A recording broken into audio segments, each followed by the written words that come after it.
وما كان الله ليضيع ایمانکم، اللہ تمہارے ایمان کو ضائع نہیں کرے گا۔ یہاں ایمان سے مراد نماز ہے کہ تم نمازیں پڑھو، اللہ نمازوں کو ضائع نہیں کرے گا۔ اور پھر آپس کی اخوت، کوئی لاکھ کہے میں تمہارا خیر خواہ ہوں، اگر بے نمازی ہے تو وہ اپنا بھی خیر خواہ نہیں ہے، کیونکہ اللہ نے فرمایا فَإِن تَابُوا وَأَقَامُوا الصَّلَاةَ وَآتَوُا الزَّكَاةَ فَإِخْوَانُكُمْ، اگر وہ توبہ کے بعد نمازیں پڑھنے لگیں تو وہ تمہارے بھائی ہیں، جو نماز نہ پڑھے وہ بھائی کہلانے کا حقدار بھی نہیں ہے۔ میں نے بتایا نا کہ نماز بندگی ہے، اور بندگی کی ابتدا نبیوں سے ہوتی ہے، اسی لیے بڑے بڑے انبیاء کے نام خاص نماز کا پیغام ہے۔ آپ قرآن میں دیکھیں تو ابراہیم، اسحاق، یعقوب علیہ السلام کے نام نماز کے لیے خاص پیغام ہے۔ وَأَوْحَيْنَا إِلَيْهِمْ فِعْلَ الْخَيْرَاتِ وَإِقَامَ الصَّلَاةِ وَإِيتَاءَ الزَّكَاةِ۔ اللہ اکبر۔ اسی وجہ سے نبیوں نے بھی اپنی اولاد کے لیے دعا مانگی تو نماز کی ادائیگی کی دعا مانگی۔ ابراہیم علیہ السلام کی دعا ربنا انی اسکنت من ذریتی بواد غیر ذی زرع عند بیتک المحرم ربنا لیقیموا الصلاة۔ ہمارے رب، میں نے اپنی اولاد کو بیاباں وادی میں تیرے باعزت گھر کے پاس اس لیے چھوڑا ہے لیقیموا الصلاة، تاکہ وہ نماز قائم کریں۔ نماز کا عادی بننے کے لیے مسجدوں کے پاس یا گھروں کے پاس مسجدیں بنانا یا مسجدوں کے پاس رہائش لینا یہ بہت اہم ہے۔ یہ ابراہیم علیہ السلام سے ہمیں ملتا ہے۔ اللہ تعالیٰ نے اسماعیل علیہ السلام کی تعریف کرتے ہوئے فرمایا وَكَانَ يَأْمُرُ أَهْلَهُ بِالصَّلَاةِ وَالزَّكَاةِ وَكَانَ عِندَ رَبِّهِ مَرْضِيًّا۔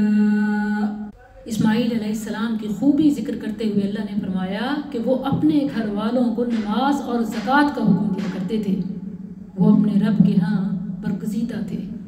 اسی طرح آپ دیکھیں تو معراج ہو، نبی صلی اللہ علیہ وسلم کو 50 سے پھر 5 موسیٰ علیہ السلام کا اللہ بھلا کرے کہ جنہوں نے ہمارے لیے تخفیف کا خیال کیا، اور پھر نبی صلی اللہ علیہ وسلم نے سوال کیا اور اللہ نے نمازیں 5 اور ثواب 50 کا رکھا۔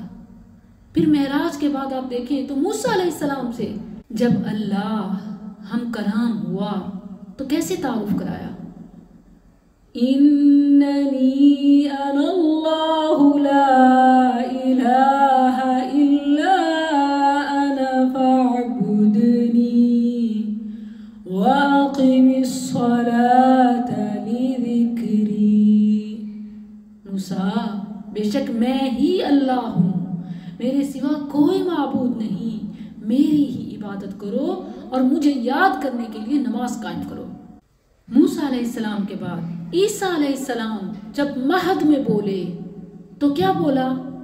قال انی عبد اللہ آتانی الکتاب وجعلنی نبیا وجعلنی مبارکا اینما کنت واوصانی بالصلاة۔